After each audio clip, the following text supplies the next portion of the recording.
Assim, os fenômenos fisiológicos efetivamente ocorrem, pelo menos, no grande hipnotismo histérico, mas no pequeno hipnotismo moral, que, conforme insiste apropriadamente Bernheim, tem maior importância para nossa compreensão do problema. Toda manifestação, assim se afirma, surge por meio da sugestão, por meios psíquicos. Até mesmo o sono hipnótico, ao que parece, resulta da sugestão. O sono sobrevém por causa da sugestionabilidade humana normal, e por isso Bernheim sugere uma expectativa de sono. Porém, outras ocasiões há em que o mecanismo do sono hipnótico parece ser outro. Todo aquele que tenha hipnotizado com frequência terá por vezes encontrado pessoas que só com muita dificuldade podem ser colocadas em estado de sono mediante conversa, ao passo que, pelo contrário, o mesmo resultado pode ser facilmente obtido, fazendo-se com que a pessoa se fixe durante algum tempo. De fato, quem não teve a oportunidade de ver entrar em sono hipnótico um paciente que não se teve qualquer intenção de hipnotizar e que, por certo, não tinha nenhuma noção prévia de hipnose? Uma paciente toma seu lugar para que lhe façam um exame de olhos ou de garganta. Não há nenhuma expectativa de sono, seja da parte do médico, seja da parte da paciente. Porém, mal o feixe de luz incide em seus olhos, ela já passa a dormir e, talvez pela primeira vez em sua vida, está hipnotizada. Nesse caso, certamente, poderia ser excluída qualquer ligação psíquica consciente. Nosso sono natural, que Bernheim com tanta propriedade compara com a hipnose, comporta-se de forma semelhante. De modo geral, provocamos o sono por sugestão, por um estado de preparação mental e pela expectativa do sono. Algumas vezes, porém, ele se instala sem qualquer ingerência de nossa parte, como resultado da condição fisiológica da fadiga. De igual modo, quando as crianças são ninadas para dormir ou quando os animais são hipnotizados ao serem mantidos numa posição fixa, dificilmente se pode dizer que a causa seja psíquica. Assim, chegamos à posição adotada por Pryor e Binswanger na Psychopleria de Eulenburg. No hipnotismo existem fenômenos tanto psíquicos como fisiológicos, e a hipnose pode ser realizada de uma forma ou de outra. Realmente, na descrição do próprio Bernheim para suas hipnoses, há inequivocadamente um fator objetivo, independente da sugestão. É uma lógica que de Jędrasik 1886, insiste que, se não fosse assim, a hipnose assumiria uma aparência diferente, de acordo com a individualidade de cada experimentador. Seria impossível compreender por que o aumento da sugestionabilidade haveria de seguir uma sequência uniforme, porque o sistema muscular invariavelmente seria influenciado somente em direção à catalepsia e assim por diante. Contudo, devemos concordar com Bernheim em que a divisão dos fenômenos hipnóticos em fenômenos fisiológicos e fenômenos psíquicos deixa muito a desejar. Precisa-se urgentemente de um elo que vincule as duas espécies de fenômenos. A hipnose, seja ela produzida de uma forma ou de outra, é sempre a mesma e mostra os mesmos aspectos. A sintomatologia da histeria, sob muitos aspectos, sugere um mecanismo psíquico, embora este não precise ser necessariamente o mecanismo da sugestão. E por fim, a sugestão possui uma vantagem sobre os fenômenos fisiológicos, de vez que seu modo de atuação é incontestável e relativamente claro, ao passo que não temos maior conhecimento das influências mútuas da excitabilidade nervosa, da qual derivam os fenômenos fisiológicos. Nos comentários que se seguem, espero poder dar algumas indicações do elo de ligação entre os fenômenos psíquicos e fisiológicos da hipnose que estamos pesquisando. Em minha opinião, o uso cambiante e ambíguo da palavra sugestão confere a essas antíteses uma exatidão enganadora, que de fato não existe.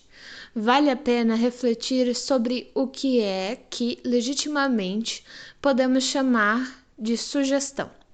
Sem dúvida, alguma espécie de influência psíquica está implícita nesse termo, e eu gostaria de apresentar o ponto de vista de que o elemento que distingue uma sugestão de outros tipos de influência psíquica, como dar uma ordem ou fornecer uma informação ou orientação, é que, no caso da sugestão, é desperta no cérebro de outra pessoa uma ideia que não é examinada quanto à sua origem, mas que é aceita como originada espontaneamente no cérebro dessa pessoa.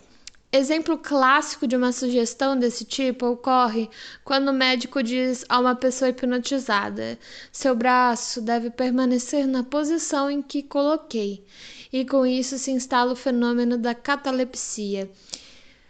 Ou então, quando o médico levanta o braço da paciente vezes seguidas, repetidamente, depois de o braço ter caído, e com isso faz o paciente supor que o médico deseja que o braço seja mantido elevado. Mas em outras ocasiões, falamos de sugestão quando o mecanismo do processo, evidentemente, é um mecanismo diferente. Por exemplo, em muitas dentre as pessoas hipnotizadas, a catalepsia se instala sem que se opere qualquer interferência. O braço que foi levantado permanece levantado espontaneamente, ou então a pessoa mantém inalterada a postura em que iniciou o sono, a menos que haja alguma interferência.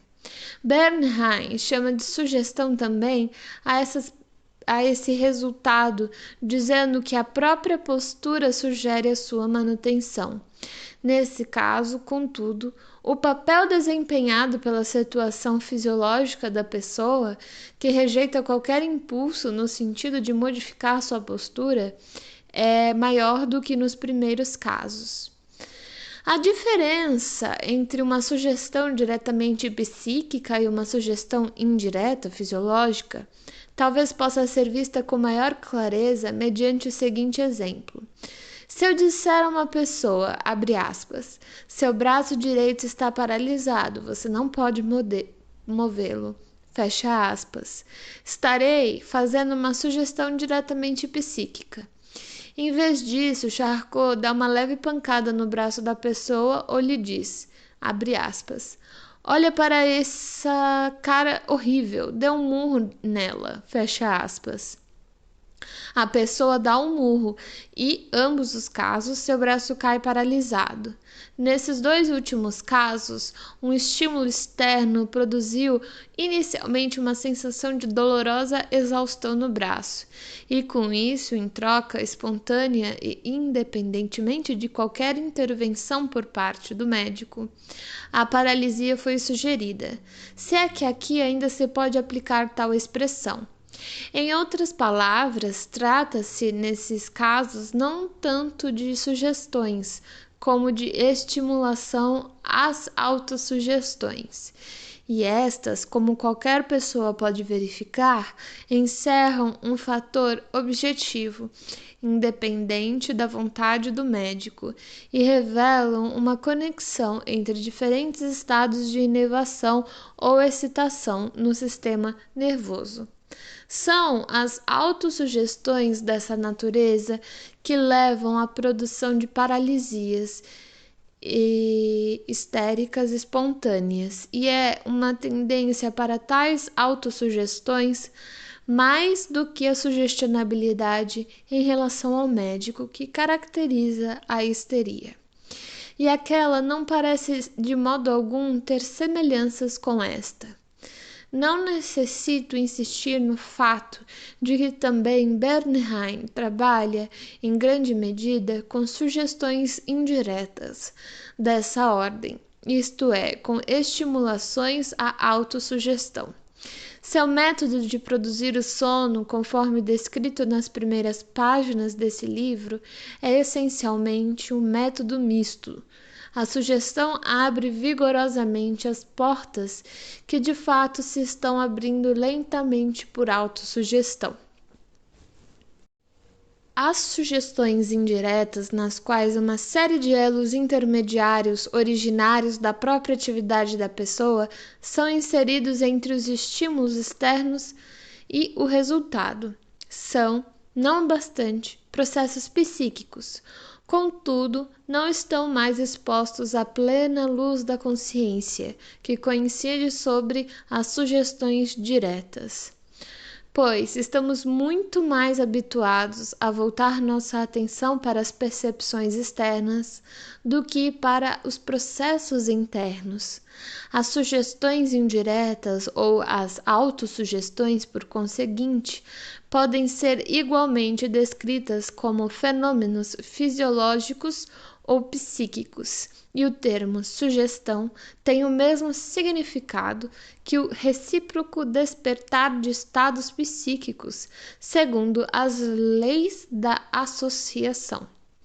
O fechamento dos olhos leva ao sono porque está ligado ao conceito do sono, na medida em que é um de seus acompanhamentos mais regulares. Um componente das manifestações do sono sugere as demais manifestações, que completam o fenômeno como um todo. Essa vinculação faz parte da natureza do sistema nervoso e não advém de alguma ação arbitrária do médico.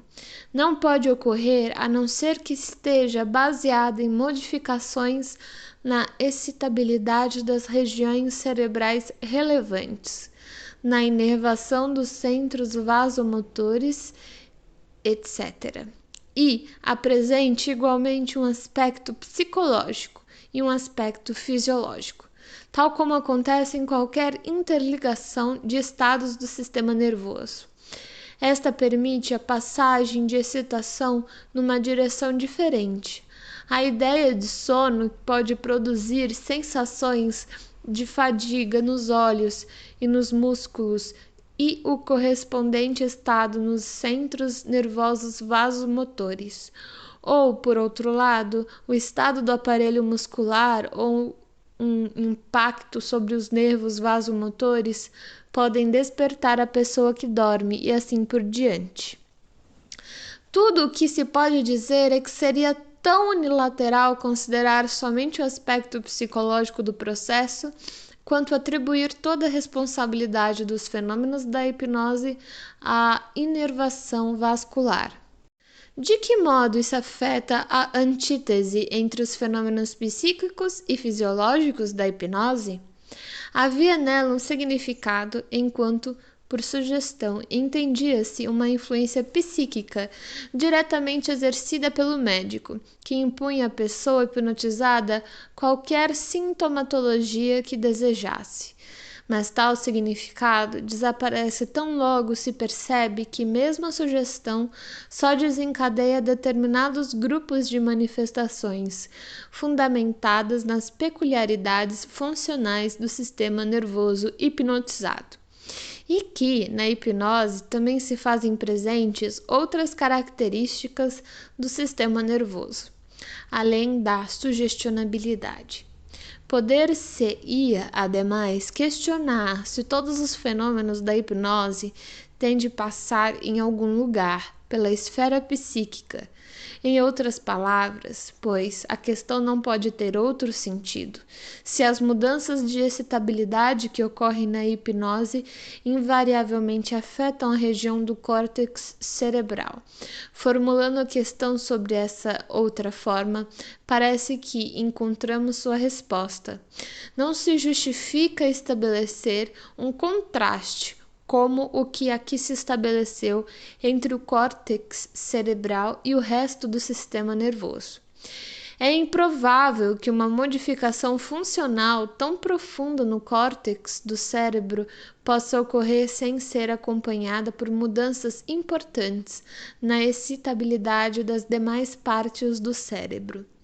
Não temos critério algum que nos possibilite estabelecer uma distinção exata entre um processo psíquico e um processo fisiológico, entre um ato que ocorre no córtex cerebral e um ato que ocorre na substância subcortical.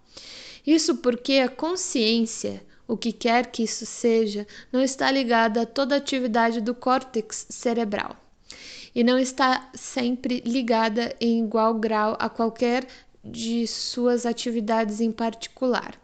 Não é algo que esteja em conexão com alguma região do sistema nervoso. Portanto, parece-me que não pode ser aceita. Nessa formulação genérica, a questão de saber se a hipnose exibe fenômenos psíquicos ou fisiológicos, e parece-me que a decisão, no caso de cada fenômeno em particular, deve ser tomada com base numa investigação especial. Nesse sentido, sinto-me justificado ao dizer que, enquanto de um lado o trabalho de Bernheim vai além da área da hipnose, de outro lado ele deixa de levar em conta uma parte do seu tema. Todavia, é de esperar que também os leitores alemães de Bernheim venham agora a ter a oportunidade de reconhecer quão esclarecedora e importante é a sua contribuição, pelo fato de descrever o hipnotismo a partir do ponto de vista da sugestão. Viena, agosto de 1888. Apêndice, prefácio à segunda edição alemã, 1896. A primeira edição alemã deste livro tinha um prefácio do tradutor, que hoje se tornou desnecessário reimprimir. A situação da ciência que vigorava na época em que surgiu a tradução de Suggestion de Bernheim sofreu modificações fundamentais na atualidade. Silenciou a dúvida a respeito da realidade dos fenômenos hipnóticos. Cessou o anátema que então inexoravelmente recaía sobre todo neuropatologista que considerasse essa área de fenômenos importante e merecedora de uma investigação séria. Não foi o pequeno mérito desse livro, em si mesmo, ao defender de modo extraordinariamente convincente e vigoroso a causa do hipnotismo científico. Quando se tornou clara a necessidade de, uma segunda vez, tornar acessível aos leitores da língua alemã essa obra fundamental do médico de Nancy, o organizador e o editor, em concordância com o autor, decidiram eliminar do livro capítulos que continham apenas casos clínicos e relatos de tratamento. Eles não puderam deixar de reconhecer que não era precisamente nesses capítulos que estava a força da obra de Bernheim. Dr. Kahane teve então a gentileza de se encarregar, em lugar deste que subscreve o prefácio, da tarefa de revisar nova edição em francês. No que se refere ao conteúdo do prefácio, à primeira edição, o tradutor gostaria apenas de repetir um comentário, a qual se mantém tão fiel hoje como naquela época. O que ele acha que falta nas proposições de Bernheim é a opinião segundo a qual a sugestão, ou melhor, a efetivação de uma sugestão, é um fenômeno psíquico patológico que requer condições especiais prévias para que possa realizar-se. Não é necessário pôr em xeque essa opinião, confrontando-a com a frequência e com a facilidade do fenômeno da sugestão, nem com o importante papel que ela desempenha na vida cotidiana. No livro de Bernheim, a constatação dessas últimas circunstâncias enquanto fatos ocupa tanto espaço que ele descura de examinar o problema psicológico de quando e por que os métodos normais de influência psíquica entre os seres humanos podem ser substituídos pela sugestão. E enquanto explica mediante a sugestão todos os fenômenos do hipnotismo, a própria sugestão permanece inteiramente inexplicada e é obscurecida por uma demonstração de que não necessita de explicação. Sem dúvida, essa lacuna foi observada por todos os pesquisadores que seguiram Florel na busca de uma teoria psicológica da sugestão. Dr. Sigmund Freud, Viena, junho de 1896.